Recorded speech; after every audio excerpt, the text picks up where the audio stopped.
இன்னைக்கு வந்துட்டு குக்கிங் பண்ணலாம் அப்படின்னு பிளான் பண்ணிட்டு நான் வந்துட்டேன். என்ன பண்ண போறேன்னா மட்டன் குழம்பு அண்ட் சிக்கன் குழம்பு அண்ட் சிக்கன் வறுவல் பண்ணலான் இருக்கேன். ஏன்னா மட்டன் வந்து ரொம்ப சாப்பிட மாட்டோம், பிகாஸ் வெயிட்டு போடும் அப்படின்ற ஒரு ரீசனுக்காக.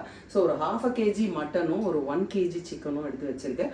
1/2 kg சிக்கன் கிரேவி பண்ணிட்டு 1/2 kg சிக்கன் வறுவல் அண்ட் 1/2 kg மட்டன் கிரேவி பண்ணலான்ட்டு. பிகாஸ் என்னோட ஹபி வந்துட்டு அவருக்கு இந்த ஹோட்டலில் வந்து நான்வெஜ் மீல்ஸில் வந்து chicken gravy, mutton gravy, fish கிரேவியும் இருக்கும்ல, அதை மாதிரி கேட்பார் அவர். பட் எவ்ரி டைம் அது மாதிரி பண்ணி தர மாட்டோம். ஒன்ஸ் இன் அ வயல் அவருக்கு அந்த மாதிரி பண்ணி கொடுப்போம். ஸோ இன்னைக்கு நம்ம 3 டிஷ்ஷஸ் பண்ண போகிறோம். ஃபாஸ்ட்டாக பண்ண போகிறோம். வந்து அதை அரைச்சி விட்டு தான் பண்ணணும். இது பேர் வந்து அரைச்சி விட்ட சிக்கன் கிரேவி. மட்டன் கிரேவியை ரொம்ப அரைச்சி விடாமல் பண்ணுவோம். அது வந்து ரைஸுக்கு ரொம்ப பிடிக்கும் எங்களுக்கு. இந்த அரைச்சி விட்ட சிக்கன் கிரேவி வந்து டிஃபன் ஐட்டம்ஸ்க்கு சாப்பிடுவோம். So we are going to do it. நான் வந்து எண்ணெய் போட்டுட்டு பட்டை லவங்கம் போட்டாச்சு. 2 spoon pepper, 1 spoon jeera, 1 spoon சோம்பு போட்டிருக்கு. ஃப்ரை பண்ணோன்னே கொஞ்சம் கேஷ்யூ நட்ஸ் மட்டும் ஆட் என்ன பண்ணுறோம், நான் சொன்னேன் இல்லையா, 2 வெங்காயம், 2 கறி லீவ்ஸ் கொஞ்சம். இப்போ வெங்காயம் நல்லா வதங்கிருச்சு. அதுக்கப்புறம் இந்த 4 தக்காளி போட்டேன். 1 ஸ்பூன் 1.5 ஸ்பூன் சால்ட், சோம்பு போட்டுட்டு ஒரு கட் க்ரீன் சில்லிஸ் போட்டிருக்கேன். ஒரு ஆனியன், ஒரே ஒரு ஆனியன் கட் பண்ணி போட்டிருக்கேன். இப்போ ஏன்னா நம்ம வந்து இது போடவே இல்லை, ஜிஞ்சர் கார்லிக் பேஸ்ட் போடவே இல்லை. So 2 spoon ginger garlic paste வதக்கினதுக்கப்புறம் இந்த அரைச்ச ஐட்டத்தை போட்டு திரும்பி சாட்டே பண்ண போகிறோம் இல்லையா. ஸோ இதெல்லாம் நல்லா பிளெண்ட் ஆகிற மாதிரி. இதுக்கப்புறம் இதில் கொஞ்சம் 1/2 ஸ்பூன் எல்லோ பவுடர் போட்டிருக்கேன். 1 2 3 4 ஸ்பூன்ஸ் போட்டிருக்கேன் மிளகாத்தூள். ஓகே, போட்டுட்டோம். இப்போது வந்து நம்ம அதை அப்படியே சாட்டே பண்ணிவிட்டு இன்னொரு 5 மினிட்ஸ் கழித்து தண்ணி ஊற்றிடுவேன்.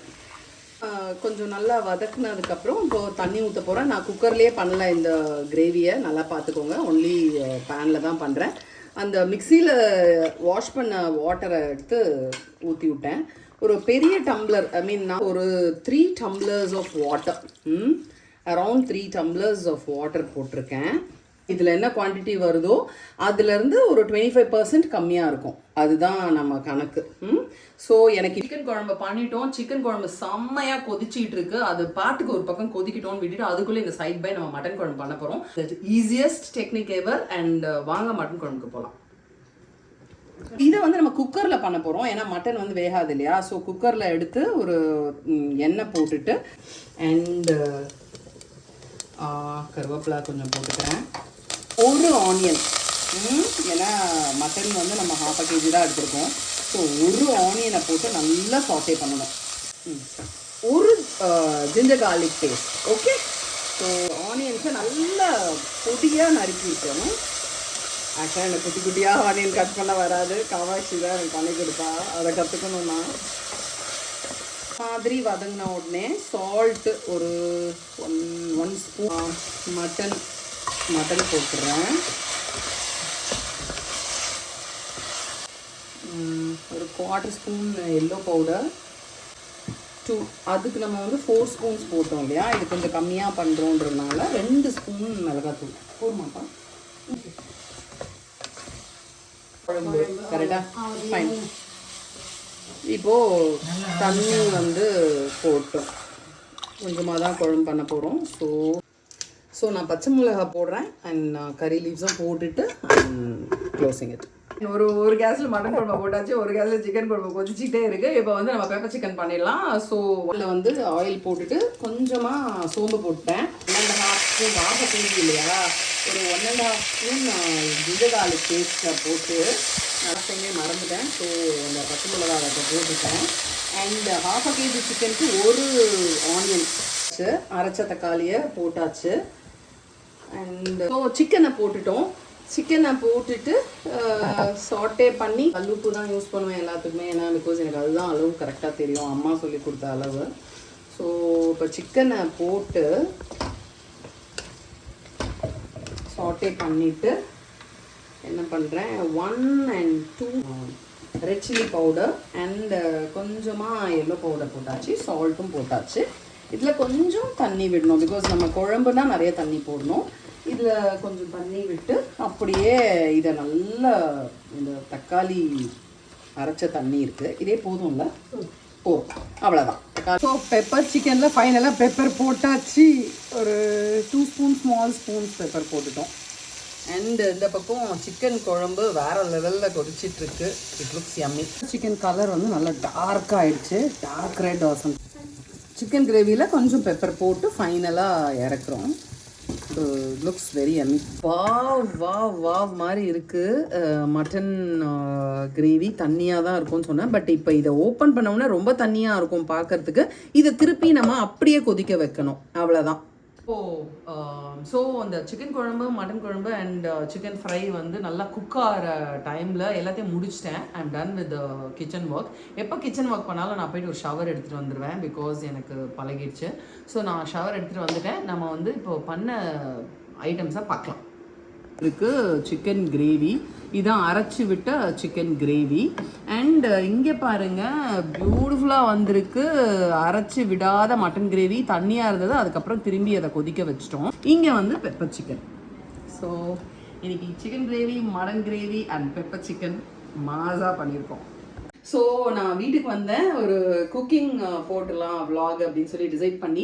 லாஸ்ட் டைம் நம்ம chicken gravy and mutton gravy பண்ணோம். இந்த தடவை வந்து நான் ஃபிஷ் கிரேவி பண்ணிடலாம், ஏன்னா அது ஒரு கம்ப்ளீஷன் மாதிரி இருக்கும்ன்றதுக்காக ஃபிஷ் கிரேவி ஒரு 15 மினிட்ஸில் பண்ணிடலாம். பட் அது கொதிக்கிறதுக்கு இன்னொரு 15 மினிட்ஸ் ஆகும். பட் எனக்கு பேசிக் பண்ணுறதுக்கு 15 மினிட்ஸ் தான். ஸோ உடனே பாருங்கள் என்னென்ன ஐட்டம்ஸ் எடுத்து வச்சுருக்கேன் அப்படின்ட்டு.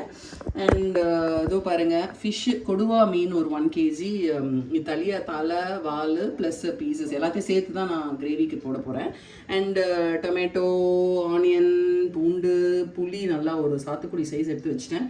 நான் இந்த ஐட்டம்ஸ் எல்லாம் எடுத்து வச்சுருக்கேன். ஸோ இப்போ இந்த மீன் குழம்பு வந்துட்டு என்னோட சன் அவருக்கு கொஞ்சம் பேக் பண்ணி கொடுக்க போகிறேன்.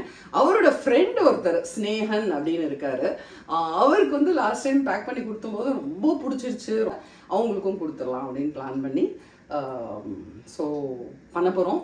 எப்படி பண்ணுறேன்னு பார்க்கலாம். ஓகே, ஸோ கடாய் வச்சுட்டு எண்ணெய் ஒரு 3 கரண்டி எண்ணெய் போட்டுட்டு வெந்தயம் போட்டுட்டேன். 10 பூண்டு வந்து நசுக்கியிருக்கேன், பெரிய பூண்டு. ஸோ வந்து ஒரு 4 ஆனியன் போட்டாச்சு, இதோட கறி லீவ்ஸும் போட்டுட்டேன். க்ரீன் சில்லியும் ஒரு 5 க்ரீன் சில்லி. இதெல்லாம் 8 டொமேட்டோஸ் எடுத்து அதை நல்லா அரைச்சிக்கிறோம். சாட்டே பண்ணவே மாட்டோம், எடுத்த உடனே மிக்சியில் நல்லா அடிச்சுட்டு. ஸோ இப்போ வெங்காயம் நல்லா வதங்கிடுச்சு.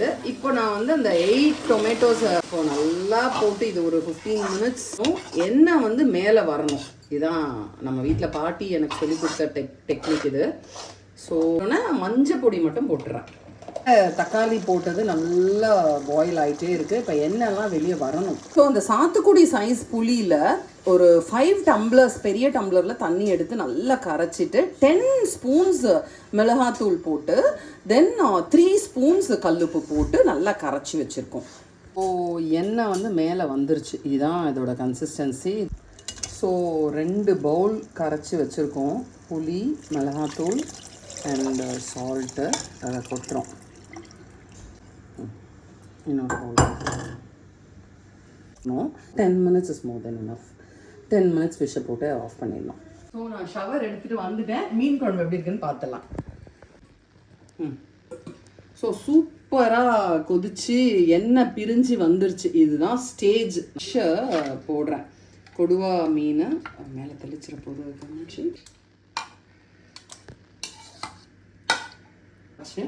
போட்டு அப்படியே.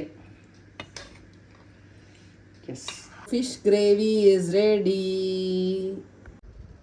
ஸோ இன்றைக்கி வந்து சாட்டர்டே. யூஸ்வலாக ஒரு ஆஃப்டர்நூன் மாதிரி பேக்கப் பண்ணிவிடுவேன் என்னோடய ஒர்க்கை, ப்ரொஃபஷ்னல் ஒர்க்கை. பட் இன்றைக்கி கொஞ்சம் ஹெக்டிக் டேவாக இருந்ததுனால ஒரு 5:30 ஆகிடுச்சு எனக்கு ஒர்க்கை முடிக்கிறதுக்கு. ஸோ முடிச்சுட்டு ஒரு ஷவர் எடுத்துகிட்டு அப்படி ஹாயாக உட்காந்துருக்கேன். இப்போது நைட் வந்து பார்த்திங்கன்னா நானும் ஹபியும் வீட்டிலையே கேண்டில் லைட் டின்னர் ப்ரிப்பேர் பண்ணியிருக்கோம். So we are going to have a great time. பசங்க இல்லை, ஏன்னா they have not come. Son has not come. He has got some work in this place, and daughter is going out with her friends. So இங்கே வந்து திண்ணை மெஸ்ஸில் வந்துட்டு ஒரு என்னது இது கூட்டாஞ்சோறு ஆர்டர் பண்ணிட்டோம்.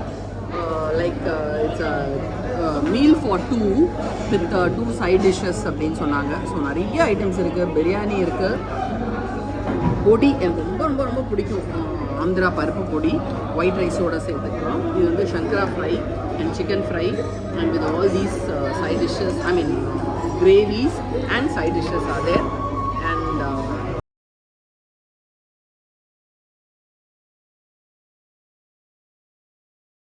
நான் வந்து ஒரு ப்ரேயருக்காக கிளம்பிட்டேன், என்னை கூப்பிட்ருக்காங்க. இப்போ என்னென்னா, நான் வந்துட்டு என்னோடைய சுயசரித்திரம், ஆட்டோபயோகிராஃபி, ஒரு புக்காக இல்லை, பட் நான் எழுதிட்டேன். அதை நான் வந்து புக்காகவும் போடலாம், நான் என்னோடய இஷ்டம்தான்.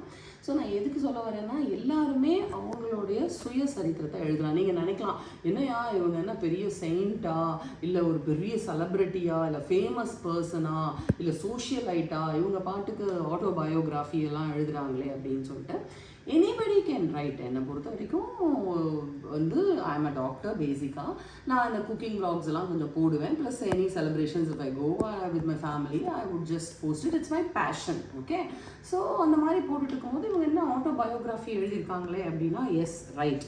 நான் வந்து என்னோடய லைஃப்பில் சின்ன வயசுலேருந்து, எனக்கு ஒரு 6 இயர்ஸ்லேருந்து எனக்கு ஞாபகம் இருக்குது. நமக்கு எவ்வளோ ஏஜ்லேருந்து ஞாபகம் இருக்கும் அதுலேருந்து எழுத ஆரம்பிக்கணும். பட் ஸ்டில் அந்த 6 இயர்ஸ்க்கு முன்னாடி அந்த 5 இயர்ஸுமே what I have heard through people, what photos that I have seen about myself அப்படின்னு சொல்லிட்டு ஸ்டார்டிங், அதாவது 1 இயர்லேருந்து, நான் பிறந்ததுலேருந்தே நான் வந்து எழுதி வச்சுருக்கேன். இன்னைக்கு வரைக்கும் எழுதியிருக்கேன். ரொம்ப ரொம்ப ரொம்ப அருமையாக வந்திருக்கு. அதை நான் வந்து இன்னும் டிசைட் பண்ணல, அதை அப்படியே ராவாக எழுதி வச்சுட்டேன். 100 pages இன்னும் A4 ஷீட்டில் டைப் பண்ணி, தமிழில் டைப் பண்ணி வச்சுருக்கேன், இங்கிலீஷ்லேயும் பண்ணி வச்சுருக்கேன். அண்ட் இது எனக்கு ரொம்ப பிடிச்சது. இது ஒரு நல்ல வே ஆஃப் எக்ஸ்ப்ரெஸிங். ஒரு நம்ம வந்து மனசில் வச்சுருக்கிற எல்லாத்தையும் எழுதிட்டோன்னா, அதை டைப் பண்ணி ஒரு புக்காக வச்சுட்டோன்னா, இட்ஸ் லைக் வெரி யூஸ்ஃபுல். நம்ம ஹிஸ்ட்ரி நம்ம வந்து எழுதிட்டு போகணும் அப்படின்றது எல்லாரும் ஞாபகம் வச்சுக்கணும். It's a way of releasing your stress also. And stress is ஆப்வியஸாக எல்லாருக்குமே இருக்கும். இந்த உலகத்தில் பிறந்த, இந்த யூனிவர்ஸில் இருக்கிற எல்லாருக்குமே they have their own shares of problems and stress that God gives you a lot of challenges in life, and அதை நம்ம ஓவர்கம் பண்ணி ஒரு ஸ்டேஜும் ஓவர்கம் பண்ணி தான் நம்ம எல்லாருமே வரோம். ஸோ என்னோட விஷயம் என்னென்னா, எல்லாருமே ஆட்டோபயோகிராஃபி எழுதலாம். அவங்களோட லைஃப்பில் என்ன நடந்தது, என்னெல்லாம் ஸ்ட்ரகிள்ஸ் ஃபேஸ் பண்ணீங்க, ஹேர்டில்ஸ் எப்படி இருந்தது, எப்படி நீங்கள் ஓவர்கம் பண்ணி எப்படி நம்ம லைஃப்பில் வந்தோம், இந்த ஃபேஸ்க்கு எப்படி வந்திருக்கோம் அப்படின்றத எழுதுறது நல்லதுன்னு நான் நினைக்கிறேன். நான் ஒன்றும் அதை கொடுத்து மூவியெல்லாம் பண்ண போகிறதில்ல, but it's come out very very very well, very interesting. And புக்காக போடலான்னு யோசிச்சுட்ருக்கேன். ஸோ பேஷண்ட்ஸ் எல்லாம் முடிச்சாச்சு என் கிளினிக்கில். இன்றைக்கி ஒரு குட்டி ஃபங்க்ஷன் இருக்குது. ஸோ எங்கள் லைஃப் இப்படி தான். நான் வந்து டைம் எடுத்து ரெடி ஆகி போக முடியாது. சம்டைம்ஸ் ஈவினிங் ஃபங்க்ஷன் இருந்தால் நான் வந்து டைம் எடுத்து லீஜராக கிளம்புவேன். பட் இன்றைக்கி நான் போகிறதுனால நான் வந்து இதே காஸ்டியூம் தான், ஒரு குட்டி நெக்லஸ் ஒன்று எடுத்துகிட்டு வந்துட்டேன். அதை வந்து அப்படியே போட்டுக்கிட்டு நான் அந்த ஃபங்க்ஷனை அட்டன் பண்ணிடுவேன். ஸோ கரெக்டாக. So I am going to attend a function. So பயங்கர மழையாக இருக்குது. climate is very good. and இப்போ என்னன்னா, ஒரு கருத்து சொல்லிக்கலாம், சூடாக பஜ்ஜி சாப்பிட்ற மாதிரி சூடாக ஒரு கருத்து சொல்லலாம் அப்படின்னு சொல்லிட்டு டிசைட் பண்ணேன். ஒரு லாஸ்ட் வீக் என்னோடய ஃப்ரெண்டு அவங்க கிளினிக்கில் வந்து ஏதோ ஒரு விஷயம், ஒரு ஐட்டம் திருடு போயிடுச்சுன்னு சொல்லிட்டு அவங்க ஸ்டாஃபை வந்து சந்தேகப்பட்டு திருடி அப்படின்னு சொல்லியிருக்காங்க. அதுக்கப்புறம் அவங்களுக்கு தெரிய வருது அந்த ஸ்டாஃப் வந்து அவங்க எடுக்கலை அப்படின்னு சொல்லிட்டு வேறு யாரோ ஒருத்தவங்க எடுத்திருக்காங்க அப்படின்ட்டு ரொம்ப ஃபீல் பண்ணிட்டு சொன்னாங்க. நான் சொன்னேன், நீ வந்து போய் சாரி கேட்டுடு, அந்த சந்தர்ப்ப சூழ்நிலை அப்படி ஆயிடுச்சு, சாரி கேட்டு அவங்க போய் கேட்டுட்டாங்க, அவங்க ஃப்ரீ ஆகிட்டாங்க. எதுக்கு நான் சொல்ல வரேன்னா, 1000 குற்றவாளிகள் தப்பிக்கலாம், ஆனால் ஒரு நிரபராதி தண்டிக்கப்படக்கூடாது அப்படின்னு ஒரு சொல் இருக்கு. கூடாது, மனதறிஞ்சு நம்ம வந்து ஒருத்தவங்களை திருடன் இல்லை கையேந்திரவங்க, அதாவது நான் எப்பவுமே சொல்லியிருக்கேன், கையேந்திரவங்கள பிச்சைக்காரங்க அப்படின்னு சொல்லக்கூடாது. இந்த கிளினிக்கில் நான் வந்த உடனே கேஸ் ஆரம்பிக்கிறதுக்கு முன்னாடி மகா பெரியவரை ஒரு வேண்டுதல் வச்சுட்டு ஸ்டார்ட் பண்ணுவேன். அண்ட் உள்ளே வரும்போதே அவரோட ஃபோட்டோ இருக்கும். ஸோ இவர் என்ன வாங்க வாங்க அப்படின்னு இன்வைட் பண்ணுற மாதிரியே எனக்கு தோணும். ரொம்ப சந்தோஷமாக இருக்கும். இருக்கு சரிங்களா, லிவர்ல வந்து ஃபேட் டெபாசிட் ஆயிருக்கு. நீங்க வெயிட்டை குறைச்சிங்கன்னா போதும். சரியா? Okay. So coffee at Nithya Amardam. So coffee gives me relief. It gives me strength. It gives me confidence. It gives me positivity the whole day. I would love to have coffee with my cousins, with my friends, sometimes with myself. So I have come for a coffee. It's a coffee day. I'm starting the day with coffee at Nithya Amardam. So நான் bike எடுத்துகிட்டு ஒரு round போகலான்னு நினச்சேன். ஒரு பெரிய round போகலான்னு நினச்சி வெளில வந்துட்டேன்.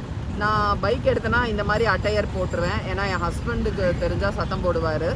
ஸோ யாரும் நீங்கள் சொல்லிடாதீங்க. ஏன்னா என் ஹஸ்பண்ட் என்னோடய vlog கூட பார்க்க மாட்டார். ஸோ நீங்கள் மாட்டி விட்டுறாதீங்க என்ன. ஓகே, பாய்.